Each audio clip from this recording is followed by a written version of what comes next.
ओम शांति। आज हम खास विशेष चर्चा करेंगे निराकार ज्योतिर्बिंदु शिव परम पिता परमात्मा सर्वशक्तिवान है उसके ऊपर। आज की वीडियो शुरू करें उससे पहले हम आपको बता दें कि इस चैनल पर एक प्लेलिस्ट भी बनाई गई है जो हमारे जितने भी वीडियोस डाले गए हैं, बीके मुखर्जी भाई के नाम से उन्होंने प्लेलिस्ट बना दी है। तो जो भी वीडियो आपको देखना हो उनमें से देख सकते हैं। तो आज का हमारा विशेष टॉपिक है निराकार ज्योतिर्बिंदु शिव परमात्मा की महिमा अपरम अपार है। भक्ति मार्ग में भी कहते हैं कि धरती को कागज बनाओ, जंगल को कलम बनाओ, सागर को स्याही बनाओ, तो भी परमात्मा की महिमा पूरी लिखी नहीं जा सकती। परमात्मा की महिमा अपरम अपार है। क्यों है? क्योंकि परमात्मा सर्वशक्तिवान है। परंतु सर्वशक्तिवान का अर्थ क्या है, उस पर आज हम चर्चा करेंगे। हम जब बाबा के बच्चे योग का अभ्यास करते हैं, हम सभी योगी हैं, राजयोगी हैं, हमें बाबा का यथार्थ परिचय मिला है।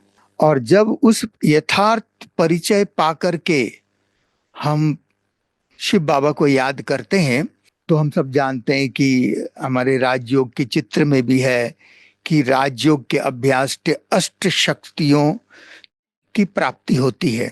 परंतु ये अष्ट शक्तियों की प्राप्ति, बाबा तो सर्वशक्तिवान है, तो बाबा हमें सर्वशक्तियां क्यों नहीं देता है? उसमें से हमें अष्ट शक्तियां ही क्यों मिलती है ना? वास्तव में ये अष्ट शक्तियां ही सर्वशक्तियां हमारे लिए ही है। हमारे लिए वो जो अष्ट शक्तियां जो चित्र में बताई गई है वो हमारे लिए वो सर्वशक्तियां, वही अष्ट शक्तियां सर्वशक्तियां हैं। परंतु फिर भी इस पर आगे भी हम और चर्चा करेंगे, ये भी बहुत गहरा विषय है। परंतु आज हम लोग इस पर चर्चा करेंगे कि शिव बाबा से योग के द्वारा हमें जो अष्ट शक्तियां की प्राप्ति होती है, उसके अलावा भी शिव बाबा के पास ऐसी गुप्त अष्ट शक्तियां और हैं जो बाबा किसी को दे नहीं सकते। वो केवल और केवल बाबा की ही शक्तियां हैं, जिसके कारण बाबा की महिमा अपरम अपार है। वो गुप्त अष्ट शक्तियां जो बाबा की निजी शक्तियां हैं, वो शक्तियां बाबा किसी को दे ही नहीं सकते, देने से कोई ले भी नहीं सकता, किसी की भी सामर्थ्य ही नहीं है। वो केवल और केवल शिव बाबा की ही शक्तियां हैं। तो वो गुप्त अष्ट शक्तियां कौन सी है, उस पर आज हम चर्चा करेंगे, जिसके कारण ही बाबा की महिमा अपरम अपार है, जिसके कारण ही बाबा को जादूगर कहा जाता है, बाबा को क्रिएटर, डायरेक्टर, प्रिंसिपल एक्टर कहा जाता है ना? ये तो हम सब जानते हैं नहीं कि आत्मा अविनाशी है, शिव बाबा भी अविनाशी हैं। इस तीन लोक में चार चीज अविनाशी होते हैं और उन चार में से दो परिवर्तनशील होते हैं और दो अपरिवर्तनीय होते हैं। तो उन चार अविनाशी चीजों में से दो परिवर्तनशील है। वो दो परिवर्तनशील कौन कौन से हैं? एक आत्मा, आत्मा अविनाशी है, परंतु इस सृष्टि पर पाठ बजाते बजाते सतो रजो तमो में आ जाती है। तो आत्मा अविनाशी होते हुए भी परिवर्तनशील हो गए।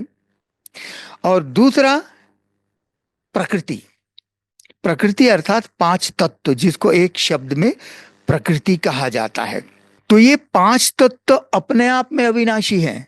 पांच तत्वों का बना हुआ ये शरीर तो विनाशी है, परंतु पांच तत्व अपने आप में अविनाशी है। और हम आत्माओं के वाइब्रेशन के कारण, हमारे परिवर्तनशील होने के कारण, ये पांच तत्व भी अविनाशी होते हुए भी सतो रजो तमो में आ जाते हैं। ये भी परिवर्तनशील है। तो एक तो आत्मा और दूसरा प्रकृति, पांच तत्व, ये दोनों अविनाशी होते हुए भी परिवर्तनशील है। तीसरा वह ब्रह्म तत्व, जो हम आत्माओं का घर है, परमात्मा का घर है, वहीं से हम आत्मा आई है और वापस भी वहीं जाना है। तो वो परम धाम, वो ब्रह्म तत्व, ये भी अविनाशी है। परंतु ये अविनाशी होते हुए भी कभी ये सतो रजो तमो में नहीं आती। ये अपरिवर्तनीय है। जिस पवित्र स्थान है, आत्माओं का रहने का स्थान है, वो पवित्र स्थान है। अपवित्र आत्माओं की वहां एंट्री नहीं है। और चौथा, उस परम धाम में रहने वाले सदा शिव बाबा परमात्मा, वो भी अविनाशी तो है ही है, परंतु पवित्रता का सागर है, अपरिवर्तनीय है, पतित पावन है। हम आत्माओं को पावन बनाने के लिए शिव बाबा को भी इस धरा पर आना पड़ता है। तो इस तीन लोक में चार चीज अविनाशी हैं। एक बार मैं यही बात एक क्लास में सुना रहा था, तो किसी ने मुझे कहा कि ड्रामा भी तो अविनाशी है। मैंने कहा हाँ, बिल्कुल ड्रामा भी अविनाशी, परंतु ड्रामा कोई चीज नहीं है। ड्रामा कोई चीज नहीं है। Drama is a plan, drama is a theme, है ना। कहते हैं ना, ड्रामा प्लान अनुसार। तो ये ड्रामा प्लान है, ड्रामा कोई चीज नहीं है। इसलिए मैंने पहले ही कहा, इस तीन लोक में चार चीज अविनाशी है। क्योंकि ड्रामा तो आत्मा और प्रकृति के बीच का खेल है। उसमें बीच में शिव बाबा आकर के उसको फिर से नए सिरे से ट्रिगर कर देते हैं, आदि मध्य, है ना, अंत, आदि की फिर से शुरुआत कर देते। तो ये ड्रामा कोई चीज नहीं है, बल्कि ये ड्रामा प्लान है। उस प्लान के आधार पर ये ड्रामा चल रहा है? तो ड्रामा कोई चीज नहीं है। अच्छा, अब हम फिर उसी बात पर आते हैं कि वो अष्ट शक्तियां बाबा की, जो निजी शक्तियां हैं, जो किसी को दे नहीं सकते, वो शक्तियां कौन सी है, उस पर हम थोड़ा विस्तार से चर्चा करेंगे। पहले हम थोड़ी मुरलियों के कुछ पॉइंट्स की चर्चा कर लेते हैं। 4 दिसंबर 2024 की मुरली में बाबा ने कहा, जितना बाप को जानेंगे तो बाप के साथ प्यार भी रहेगा।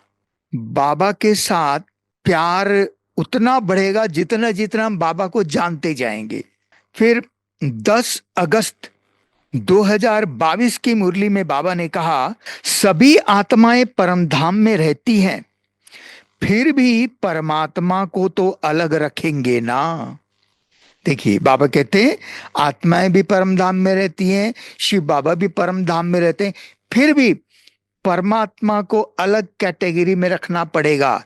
ये बाबा का भावार्थ है। तो बाबा कह रहे हैं सभी आत्माएं परमधाम में रहती हैं, फिर भी परमात्मा को तो अलग रखेंगे ना। सबको अपना अपना पार्ट मिला हुआ है। सारी रुद्र माला का बीज रूप बाप है ना।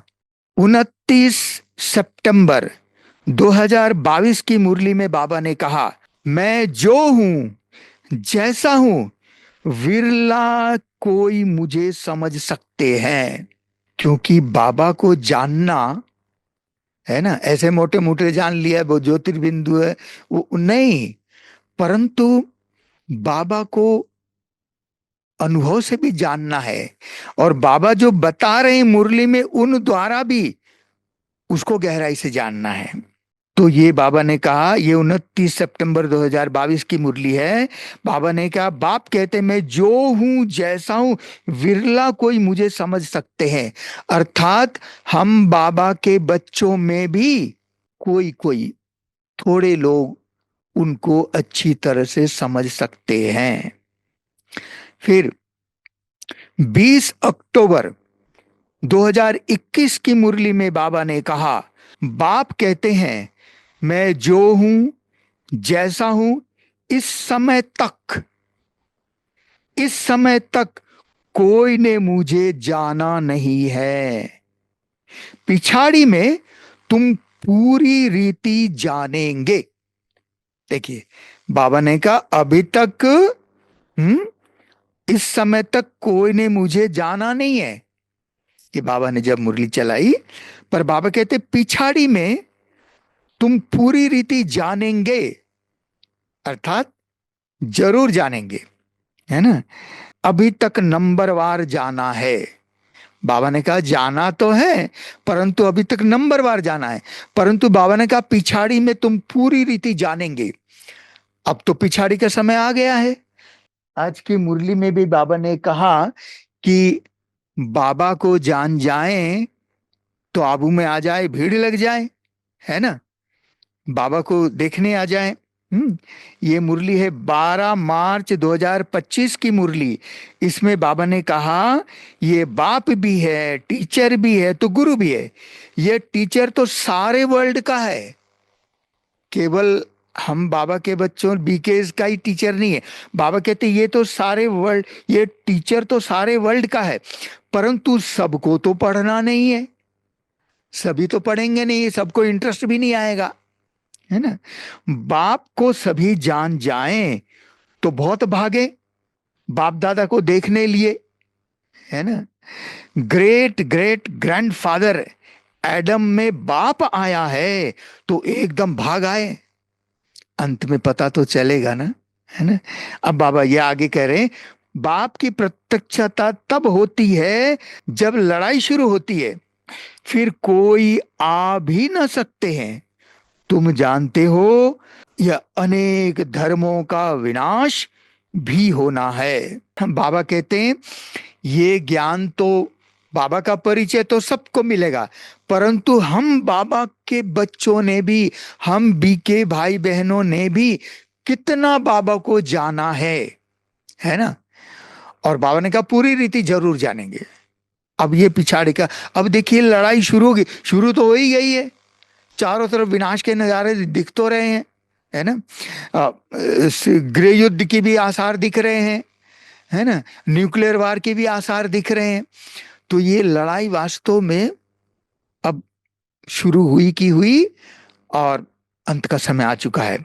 तो अब 23 अगस्त 2022 की मुरली में बाबा ने कहा बाप तो परफेक्ट है। देखिए, अब बाबा ने एक क्राइटेरिया दिया है कि बाबा, है ना, बाप तो परफेक्ट है, उन जैसा परफेक्ट कोई हो नहीं सकता, वह तो जन्म मरण में आता ही नहीं। ये 23 अगस्त 2022 की मुरली है। बाप तो परफेक्ट है, उन जैसा परफेक्ट कोई हो नहीं सकता, वो तो जन्म मरण में आता ही नहीं है। अब एक मुरली और है 12 फरवरी 2024 की मुरली। बाबा ने कहा 100 मार्क्स तो किसी की होती नहीं। 100 मार्क्स, 100 मार्क्स, 100 मार्क्स तो किसी की होती नहीं है।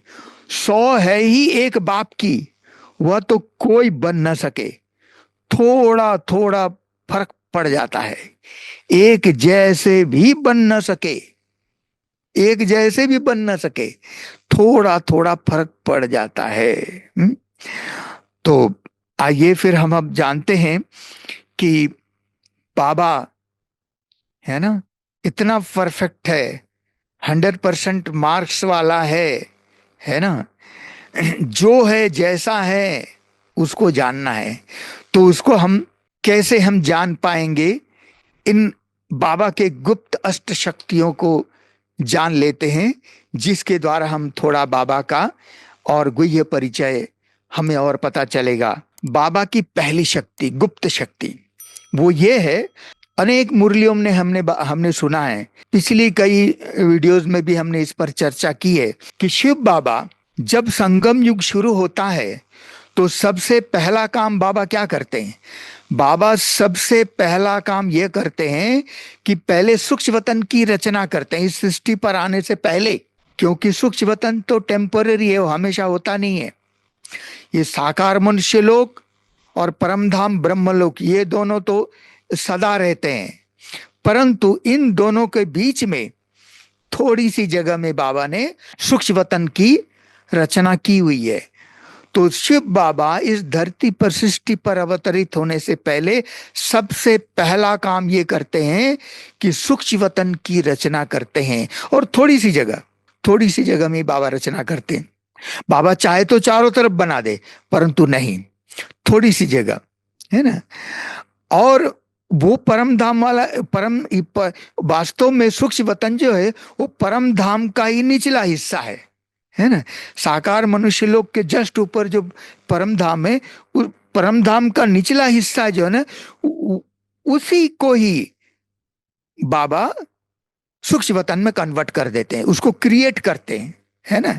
शिव बाबा आत्मा को क्रिएट नहीं करते, परंतु ये क्रिएट करते हैं। बाबा को ना क्रिएटर, डायरेक्टर, प्रिंसिपल एक्टर क्यों कहते? इसीलिए कहते हैं क्रिएटर है तो क्रिएट जरूर करेगा, परंतु क्या क्रिएट करते? आत्माओं को नहीं, पहले सूक्ष्म वतन को क्रिएट करते हैं, क्योंकि जो हमेशा नहीं रहता है। ये बाबा का ऑफिस है, और उसमें भी सूक्ष्म वतन को बना करके परमधाम के निचले हिस्से ब्रह्म तत्व को सूक्ष्म वतन में कन्वर्ट कर देना, उसको क्रिएट कर देना, और उसमें भी 3 पूरियां बना देना। और उन 3 पूरियों में दो परमधाम में जो शिव बाबा के नीचे 3 आत्माएं हैं, कौन? ब्रह्मा, विष्णु, शंकर की आत्मा।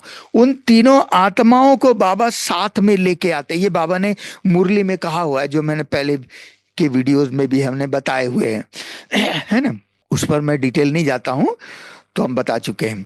तो बाबा ने मुरली में कहा, उस मुरली की तारीख भी उसमें दी हुई है। तो बाबा उनको तीनों को साथ में लेके आते हैं, और पहले तो सूक्ष्म वतन की रचना की, और उनमें 3 पूरियों की भी रचना की, और उनमें से उन 3 आत्माओं के लिए, ब्रह्मा, विष्णु, शंकर की आत्मा के लिए 3 सूक्ष्म शरीरों की भी रचना की, क्योंकि वो तो सूक्ष्म शरीर है, लाइट की बॉडी है। अब सूक्ष्म शरीर कोई माँ के गर्भ से तो जन्म ले नहीं सकता, इसीलिए बाबा उन तीनों के सूक्ष्म शरीरों की भी रचना करते हैं, और उन तीनों शरीर में उन तीनों आत्माओं को बिठा देते हैं। तो ये कार्य, ये शक्ति, ये कार्य करने की शक्ति केवल और केवल शिव बाबा के पास ही है ना। ये पहली गुप्त शक्ति। बाबा की जो दूसरी गुप्त शक्ति है, वो है शिव बाबा ज्ञान का सागर है। हम तो ज्ञान अंधेरे में थे, हमें तो कुछ पता ही नहीं। भक्ति मार्ग में हम कितने दर दर भटकते थे, है ना। सबको परमात्मा मान लेते थे, है ना। परमात्मा को सर्वव्यापी कह देते थे, है ना। बहुत दर दर ठोकर खाई।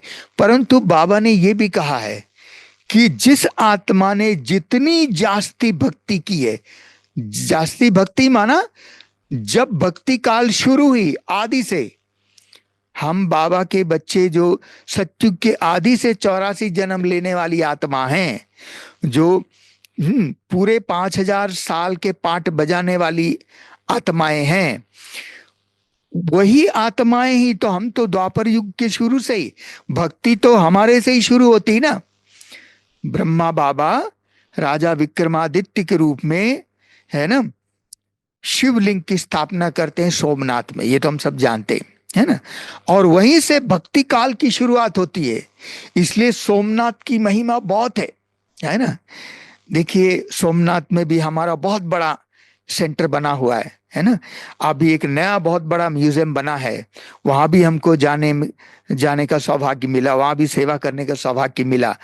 तो मैंने उनको भी कहा, और सचमुच ये सत्य बात है कि जैसे माउंट आबू मधुबन हम बाबा के बच्चों के लिए, हम बीके भाई बहनों के लिए तीर्थ स्थान है, ये समझो संगम युग का ये मधुबन है, तो वास्तव में वो सोमनाथ जहां से भक्ति मार्ग की शुरुआत हुई, भक्ति की आदिकाल है, तो वो समझ लीजिए भक्ति काल का मधुबन है। वो कम नहीं है, उसकी महिमा भी बहुत है। तो इसीलिए हम बाबा के बच्चों को सोमनाथ में भी जा करके वो बाबा के आश्रम देखना चाहिए। खैर, तो मैं बता रहा था कि बाबा की दूसरी शक्ति क्या है।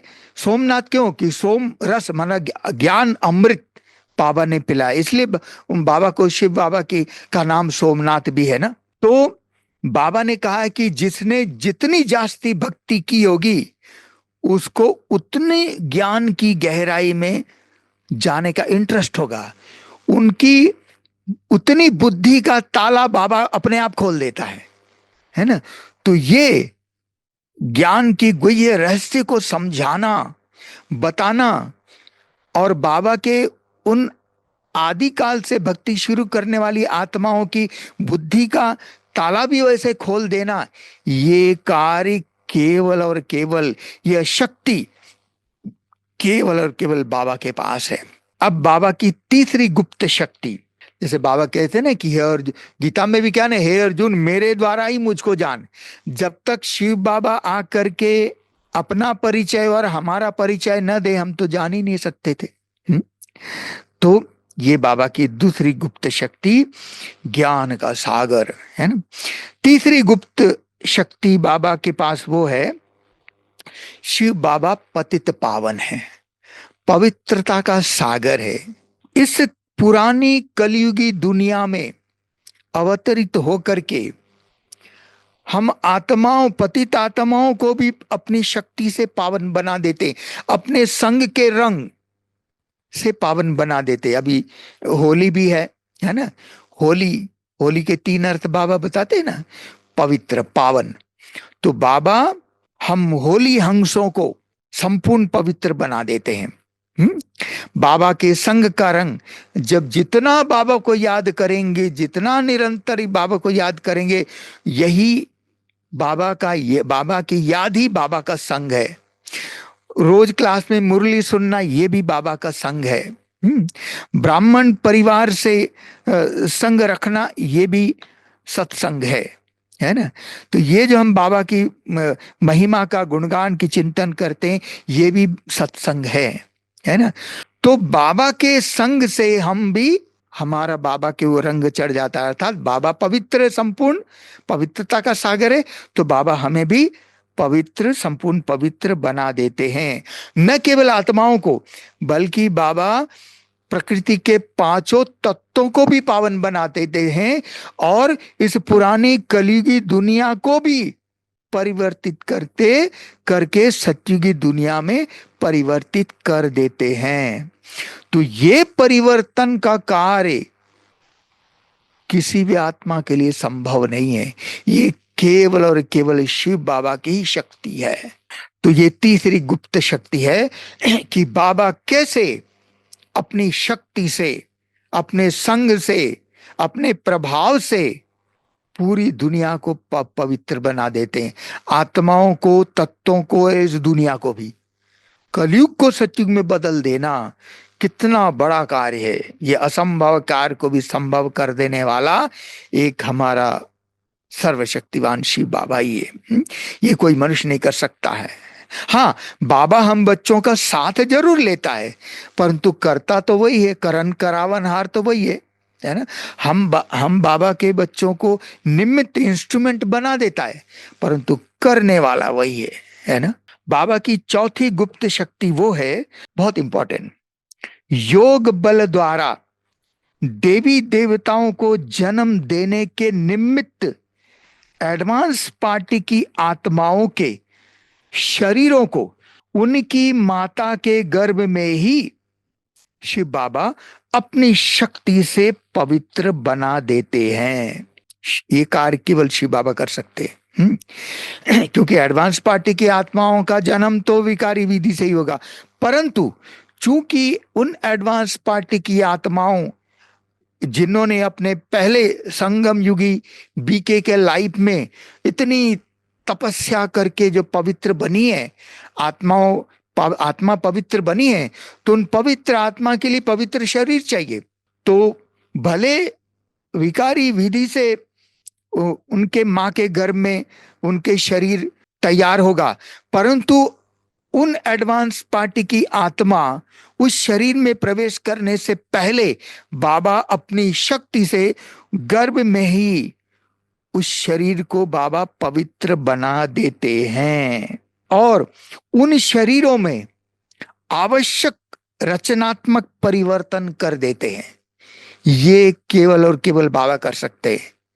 बाबा अपनी शक्ति से ये कार्य बाबा करते हैं, नहीं तो सतयुग में एडवांस पार्टी की आत्मा योग बल से जन्म कैसे देंगी, है ना। तो उसका तौर तरीका सारा अलग है, जो हमने पिछले वीडियो में बताया है। देखिए, योग बल द्वारा जन्म, अब वहां तो योग कोई करता नहीं है, ना किसी को योग का मालूम है। योग बल का मतलब क्या है? योग बल का मतलब, मैंने पिछले वीडियो में भी सुनाया है, योग बल का मतलब होता है पवित्रता का बल, और पवित्रता का बल का मतलब होता है सतो प्रधान प्रकृति का बल। तो सतो प्रधान प्रकृति सुपर साइंस सब कुछ असंभव कार्य भी संभव कर देता है ना। जो कली की दुनिया में लोगों को असंभव लगता है, बकवास लगता है, वो संभव ये सतो प्रधान प्रकृति करती है। शरीरों में जो आंतरिक रचना जो है, ये केवल और केवल यही योग बल है। योग बल माना कोई योग के द्वारा योग करेंगे अपने आप। भाई, गर्भ में शरीर की रचना होगी तो कैसे अपने आप थोड़ी होगी है? जब तक पुरुष का वो जीन न जाए तो कैसे, बीज ही न डाले तो खेती में कैसे पौधा पैदा होगा? तो इसीलिए ये बाबा ने मुरलियों में बताया है, वो मैंने पिछले वीडियो में बताया है। कई लोग इसको बकवास और क्या क्या क्या लगते, लगने दीजिए भाई। हर एक की विचार तो अलग अलग हो सकते हैं, इसमें तो कोई बात नहीं, परंतु सत्य तो सत्य है ना। किसी के न लगने से वो सत्य गलत हो जाएगा, ऐसा नहीं हो सकता। और बाबा ने ये बात स्पष्ट किया है, हर बात बाबा ने मुरलियों में स्पष्ट किया है। केवल हमें समझने की आवश्यकता है ना। केवल कलयुगी विचारधारा को पाल के रखेंगे ना तो ये बातें समझ में नहीं आएगी, है ना। बुद्धि को भी, बुद्धि जब हमारी सतो प्रधान बनेगी ना तो ये धीरे धीरे सब समझ में आ जाएगा, कोई डिफिकल्ट नहीं है। तो बाबा कहते हैं, तो उन पवित्र शरीरों में भी आवश्यक परिवर्तन की रचना कर देना, यह शक्ति केवल और केवल शिव बाबा के पास ही है। इसीलिए ही एडवांस पार्टी की आत्माओं का जन्म भले ही विकारी विधि से होते हैं, परंतु फिर भी उनकी शरीर पवित्र होते हैं, क्योंकि बाबा ने गर्भ में ही शरीर को पवित्र बना दिया। आत्मा भी पवित्र तो शरीर भी पवित्र, है ना। जैसे सतयुग में आत्मा भी पवित्र, शरीर भी पवित्र होगा, तो एडवांस पार्टी की आत्माओं का भी शरीर बाबा इस तरीके से बना देते। भले अभी सतयुग बना नहीं है, अभी है ही संगम युग, परंतु संगम युग में ही तो बाबा ये जादूगरी करते हैं ना। बाबा की जादूगरी क्या है? ये सब गुप्त कार्य है, बहुत गुप्त कार्य है, केवल और केवल बाबा ही करते हैं। इसको समझना है ना। बाबा को ऐसे ही क्रिएटर, डायरेक्टर, प्रिंसिपल एक्टर थोड़ी कहते। बाबा का कर्तव्य बहुत गुप्त है, जो समझना बहुत सूक्ष्म है। तो जिसके कारण ही एडवांस पार्टी की आत्माएं योग बल से देवी देवताओं को जन्म देने में सक्षम होते हैं। अब बाबा की पांचवी गुप्त शक्ति, बाबा की पांचवी गुप्त शक्ति ये है, साक्षात्कार कराने की चाबी केवल और केवल शिव बाबा के पास है। बाबा कहते हैं ना, ये चाबी मैं किसी को देता नहीं हूं। कोई भी साक्षात्कार किसी के द्वारा भी बाबा करा देता है, परंतु साक्षात्कार कराने वाला शिव बाबा ही है ना। इसीलिए चाहे भक्ति मार्ग में साक्षात्कार कराता हो, या भी संगम युग में और अन्यों को साक्षात्कार कराता हो, या प्रत्यक्षता के समय बाबा अनेक आत्माओं को साक्षात्कार कराएगा। और हम बाबा के बच्चे ऐसे विनाश के समय जब योग तपस्या में लगे रहेंगे, तो भी बाबा हमको साक्षात्कार के द्वारा ही तो बहलाएगा। बाबा ने कहा ना, जो आदि में इतने साक्षात्कार हुए थे तो अंत में भी वही होगा। तो अभी वो समय आ रहा है, हम सभी को बाबा साक्षात्कारों से बहलाएंगे ना। क्योंकि जब अनाज का स्टॉक खत्म हो जाएगा, सब खत्म हो जाएगा, तब क्या करेंगे? तब बाबा हम आत्माओं को साक्षात्कार करा करके, जैसे सूक्ष्म वतन में ही बाबा है ना, हमको खिलाएंगे पिलाएंगे सूक्ष्म रीति से, है ना। और हमको स्थूल रूप में अनुभव होगा कि हमारा पेट भरा हुआ है, हम भरपूर है ना। तो ये बाबा की जादूगरी नहीं तो और क्या है। तो ये साक्षात्कार कराने की चाबी केवल और केवल शिव बाबा के पास ही होता है। साक्षात्कार तो सतयुग में भी होता है। कौन सा? बाबा ने कहा ना कि जब आत्माएं पूरी आयु होने के बाद जब शरीर छोड़ते हैं तो उनको साक्षात्कार होता है कि अभी हम शरीर छोड़ करके फलाने घर में जाएंगे, है ना, मतलब शरीर छोड़ करके बच्चा बनूंगा, ये बाबा ने कहा हुआ है। और जहां जिन माता पिता के घर में वो देवी देवता जन्म लेने वाले होंगे उनको भी, माता पिता को भी साक्षात्कार होगा कि हमारे पास ही बच्चा आने वाला है ना। तो साक्षात्कार हो कहीं के भी हो, परंतु कराने वाला तो बाबा है। भले बाबा कहते हैं ऑटोमेटिक है, ड्रामा में नूंद है ड्रामा में नूंद, परंतु ड्रामा में नूंद भी बाबा के द्वारा साक्षात्कार कराने का ही है। तो ये साक्षात्कार कराने की चाबी केवल और केवल शिव बाबा के पास ही होता है। ये गुप्त शक्ति, पांचवी शक्ति। अब छठवीं गुप्त शक्ति बाबा की वो है आत्माओं को वापस घर ले जाने की ताकत केवल शिव बाबा में है। जब फाइनल विनाश हो जाएगा, न्यूक्लियर वार शुरू हो जाएगा, तो मुक्ति धाम का गेट खुल जाएगा। तो पहले तो ब्रह्मा बाबा, मुक्तिधाम का गेट तो बाबा ही खोलेंगे ना, ब्रह्मा बाबा। शिव बाबा के लिए तो खुला ही हुआ है, तो कभी भी आता जाता है। परंतु जो मुक्तिधाम का गेट शरीरधारी आत्माओं के लिए, यहां से जाने वाली आत्माओं के लिए खुलेगा, तो पहले तो ब्रह्मा बाबा ही जाएंगे ना, तो ब्रह्मा बाबा खोलेंगे। क्योंकि बाबा ने कहा ना कि नहीं सृष्टि कभी खाली होती ना कभी परम धाम खाली होती। तो आखिरी आत्मा आएगी तो पहली आत्मा जाएगी, तो पहली आत्मा तो ब्रह्मा बाबा है। श्री कृष्ण की आत्मा योग बल के द्वारा पहली आत्मा जन्म लेने वाली है। तो जो आखिरी आत्मा जाएगी तो जरूर पहली आत्मा जाएगी, तो ब्रह्मा बाबा जाएंगे, उनके साथ साथ हम सभी आत्माएं भी जाएंगे। हम बाबा के बच्चे ज्ञान योग के अभ्यासी है, इसीलिए फाइनल विनाश होते ही हम बाबा के बच्चे तो तुरंत सूक्ष्मवतन, मतलब ये साकार मनुष्य लोक का जो बॉर्डर है उसको क्रॉस करके तुरंत हम सूक्ष्मवतन में अपने आप चले जाएंगे, क्योंकि हम तो अभ्यासी हैं, ज्ञान योग के अभ्यासी हैं, है ना। परंतु जो बच्चे, जो आत्माएं ज्ञान योग नहीं करती है, चाहे बाबा का परिचय मिलते हुए भी नहीं करती है, या जिनको मालूम नहीं है, अलग अलग आत्माएं हैं दुनिया में, वे भी नहीं करती है। जो भी बाबा के ज्ञान, बाबा ने कहा ना कि बाबा तो टीचर सबके लिए, परंतु पढ़ना सभी को है ही नहीं। तो जब पढ़ना सभी को है ही नहीं, परंतु ये ज्ञान तो सबके लिए है ना, ये यूनिवर्सल ज्ञान है। तो जो आत्माएं ज्ञान योग नहीं करती है, वे आत्माएं फाइनल विनाश होने के बाद भी सूक्ष्म वतन में नहीं जा सकती। मतलब ये आकाश तत्व का बॉर्डर भी क्रॉस नहीं कर सकती। क्यों? क्योंकि वे आत्माएं बॉडी कॉन्शियस है, उनके सिर के ऊपर जन्म जन्मांतर के पाप कर्मों का बोझा सिर पर चढ़ा हुआ है, और वो बोझा उनको खींचता है। पांच तत्वों का देह अभिमान, ये शरीर तो पांच तत्वों का बना हुआ है, तो देह अभिमानी होने के कारण वो उनको खींचता है यही। तो एक बार एक संदेशी ने बाबा का दिया हुआ संदेश सुनाया था।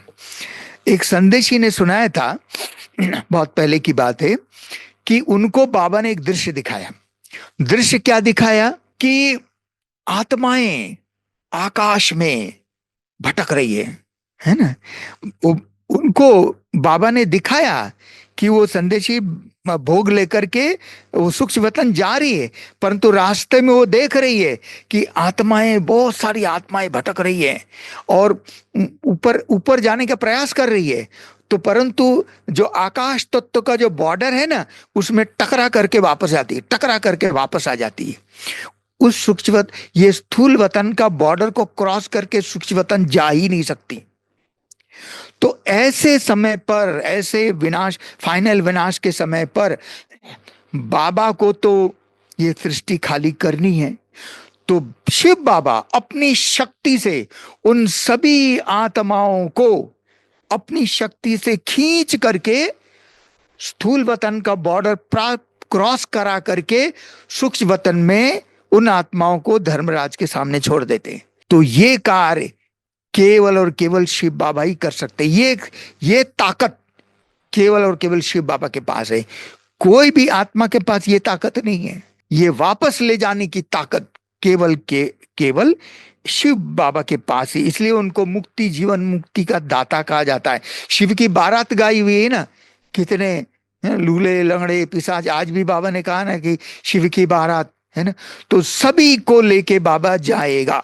बाबा कहते चाहे प्यार से चलो चाहे मार से चलो, लेके जरूर, बाबा लेके जरूर जाएगा, है ना।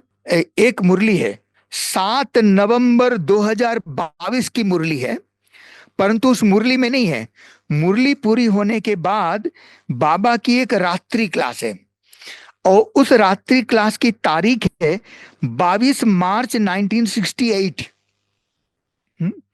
साकार बाबा के समय की बात है।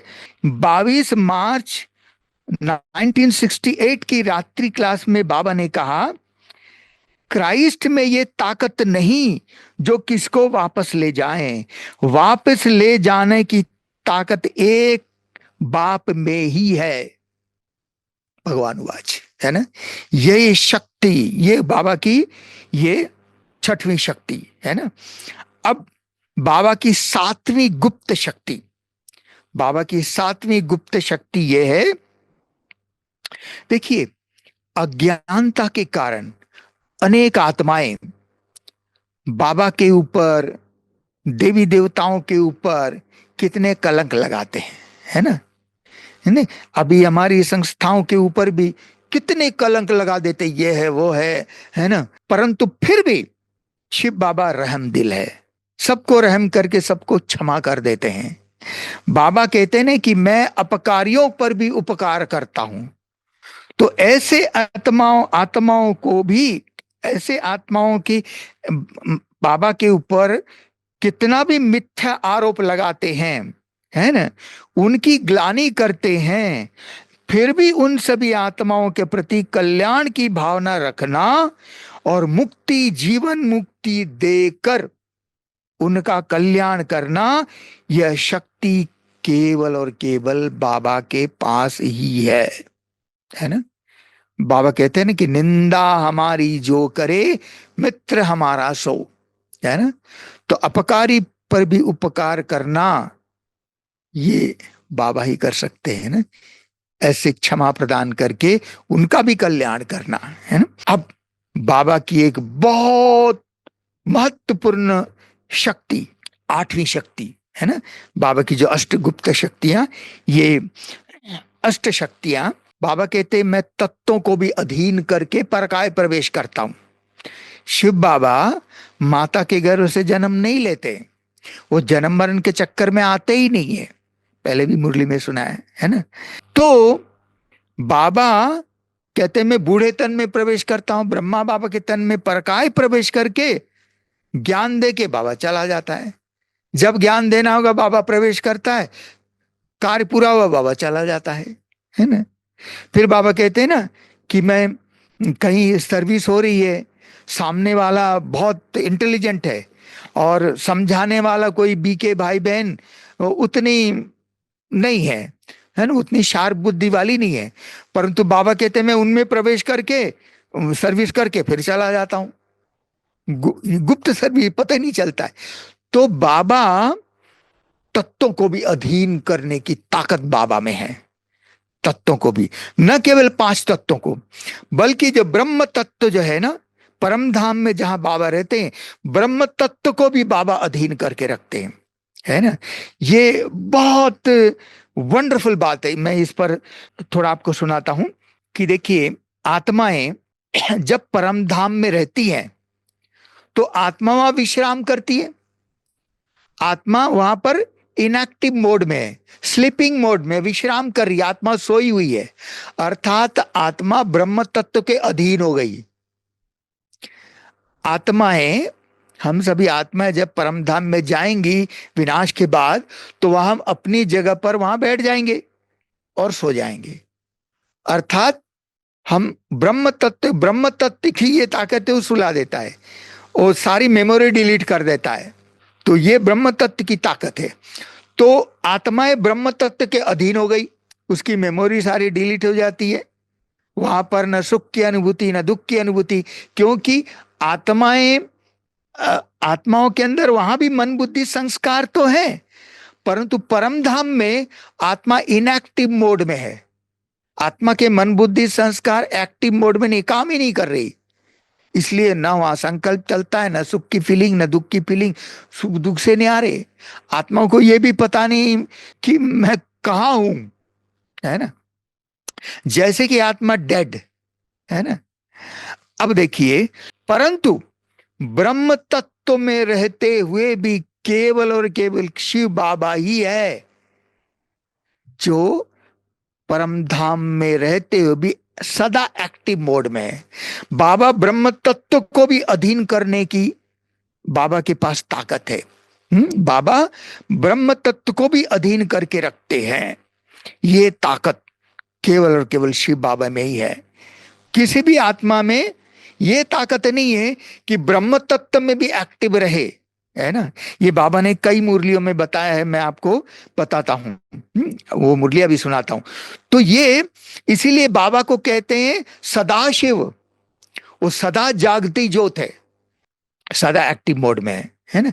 तभी तो एक्टिव मोड में होने के कारण ही परम धाम में बैठ करके ही द्वापर कलयुग में जब भक्ति मार्ग शुरू होता है तो भक्तों को वहीं से बैठ करके साक्षात्कार करा देता है ना।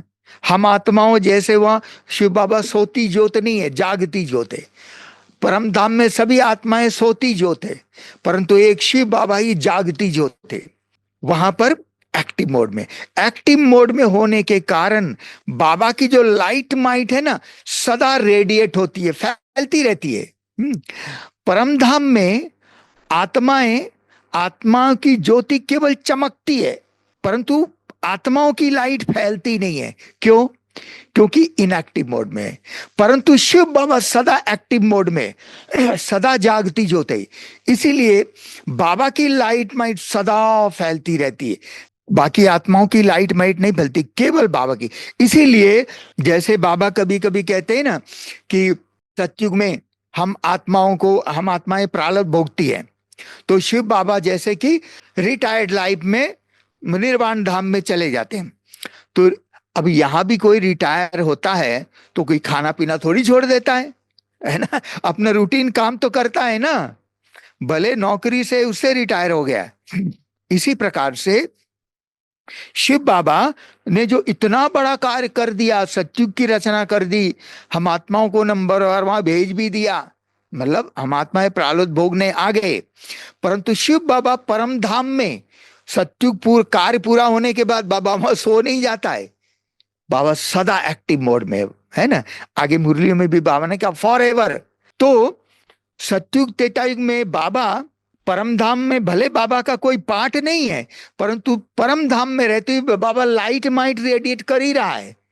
सतयुग तो पूरा कल्प तक, सतयुग त्रेतायुग में भी बाबा की लाइट माइट, वो बाबा के निजी संस्कार है ना। आत्मा के जो 7 गुण है ना, बाबा में भी वही गुण है। बाबा इन गुणों का सागर है। तो उन सभी गुणों की किरणें बाबा सदा फैला रहता है। मतलब शिव बाबा ब्रह्म तत्व को भी उन लाइट माइट के द्वारा चार्ज कर रहे हैं, है ना। ये हम वो सृष्टि चक्र के जो हम दूसरे सत्र में बताते हैं ना, वो दूसरे तीसरे सत्र में ये सब चीजें हम बताते हैं। अभी मैं डिटेल में नहीं जा रहा हूं। तो ये बाबा की 8वीं गुप्त शक्ति है कि बाबा तत्वों को भी अधीन करके रखने में सक्षम है। यह शक्ति केवल और केवल शिव बाबा के पास ही है। अब मैं इस पर बाबा की कुछ मुरलियां सुनाता हूं, जिससे यह स्पष्ट हो जाता है कि कई लोग सोचते हैं ना कि सतयुग त्रेता में शिव बाबा भी परम नाम में, नहीं, वहां बाबा, शिव बाबा कभी सोते नहीं है। इसलिए हमारे द्वादश ज्योतिर्लिंगम मठ में, जो भक्ति मार्ग में जो द्वादश ज्योतिर्लिंग मठ में शिवलिंग है, वहां पर शिव मंदिरों में, वहां पर एक मटके में ज्योति जगाई जाती कोने में। उस ज्योति को कभी बुझने नहीं दिया जाता है। क्यों?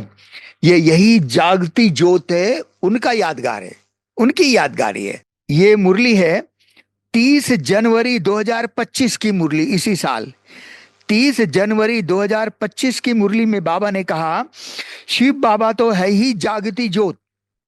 बाप कहते हैं मैं तो दिन रात सर्विस करता हूं, थकता तो शरीर है। और शिव बाबा को तो शरीर है ही नहीं, थकता तो शरीर है, फिर आत्मा भी क्या करे, शरीर काम नहीं देता है। बाप तो अथक है ना, बाबा कभी नहीं थकता, है ना, अथक है ना। बाप तो अथक है ना, वो है जागती ज्योत, सारी दुनिया को जगाते हैं। उनका पाठ ही वंडरफुल है जिसको तुम बच्चों में भी थोड़े जानते हैं, जिसको हम बाबा के बच्चे भी थोड़े जानते हैं। एक अगली मुरली है, अभी मार्च चल रहा है ना, 3 मार्च 2025 की मुरली में बाबा ने कहा, तुम जानते हो बाप बीज रूप है, सत्य है, चैतन्य है, उनको सुप्रीम सोल कहा जाता है। वह ऊंचते ऊंच रहने वाले हैं, पुनर्जन्म में नहीं आते हैं। हम सब जन्म मरण में आते हैं। वह रिजर्व्ड है। देखिए, एक और मुरली थी जिसमें बाबा ने कहा वो रिजर्व सोल है। इस मुरली में भी आया, वह रिजर्व्ड है, उनको अंत में आकर सबकी सदगति करनी है। वो रिजर्व सोल है। बाबा ने कहा ना, सभी आत्माएं भी परम धाम में रहती, शिव फिर भी उसको अलग रखेंगे ना, क्यों? क्योंकि रिजर्व सोल है ना, रिजर्व। उनके पास रिजर्व ताकत है, गुप्त ताकत है, ये अष्ट शक्तियां।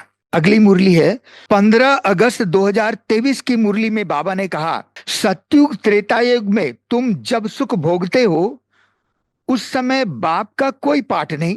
बाप कहते हैं, मेरे से भी तुम्हारा जास्ती पाठ है। तुम सुख में रहते हो, तुम सुख में रहते तो मैं निर्वाण धाम में हूं, मेरा कोई पाठ ही नहीं।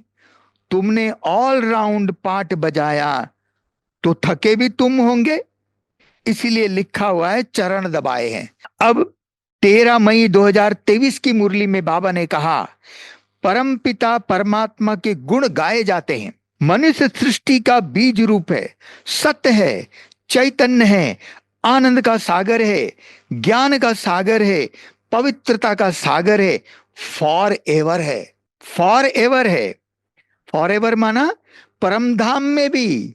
ऐसा नहीं कि वहां नहीं है और यहां आया तो है, नहीं। बाबा कहते फॉर एवर है, उनका ये पद अविनाशी है और कोई मनुष्य का अविनाशी पद हो नहीं सकता। भल अभी तुम ज्ञान के सागर, पवित्रता के सागर बनते हो।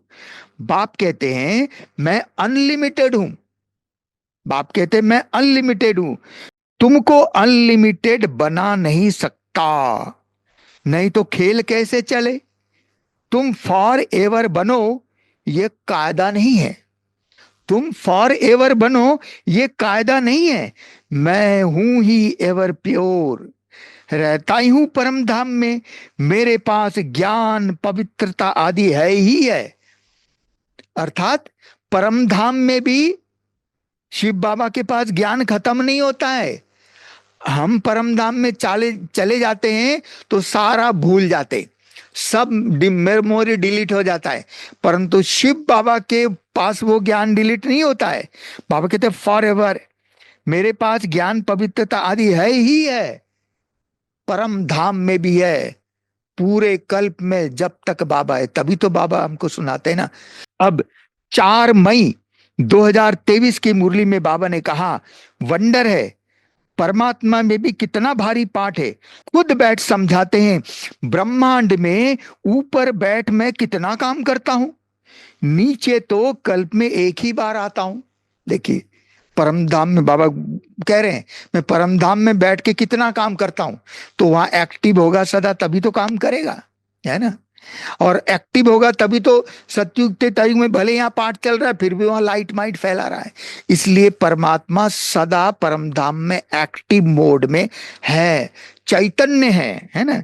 देखिए, एक मुरली और है 25 मार्च 2022 की मुरली में बाबा ने कहा, नॉलेजफुल गॉड फादर को ही कहते हैं, उसमें सारे झाड़ की नॉलेज है क्योंकि चैतन्य है। चैतन्य माना एक्टिव, ज्ञान क्यों है? क्योंकि चैतन्य है, अर्थात परम धाम में भी चैतन्य है। वहां आत्माएं परम धाम में जाती तो अचैतन्य हो जाती, इनएक्टिव, परंतु बाबा चैतन्य है ना। तो बाबा कहते हैं नॉलेजफुल गॉड फादर को ही कहते हैं, उसमें सारे झाड़ की नॉलेज है क्योंकि चैतन्य है, आकर के सारी नॉलेज देते हैं। ये इन सभी मुरलियों के अध्ययन से पता चलता है कि बाबा परम धाम में भी सदा एक्टिव है, जबकि आत्माएं परम धाम में इनएक्टिव मोड में। यही सबसे बड़ा अंतर है आत्मा और परमात्मा में, है ना। तो परम धाम में भी ब्रह्म तत्व को अधीन करके रखना, ये शक्ति केवल और केवल बाबा के पास है। तो जहां तक हमको समझ में आया कि वैसे तो बाबा की महिमा परम अपार है, तो ये कुछ अष्ट शक्तियां हैं जिसके कारण ये बाबा की निजी गुप्त शक्तियां हैं। ये शक्तियां बाबा किसी को दे नहीं सकते। ओम शांति।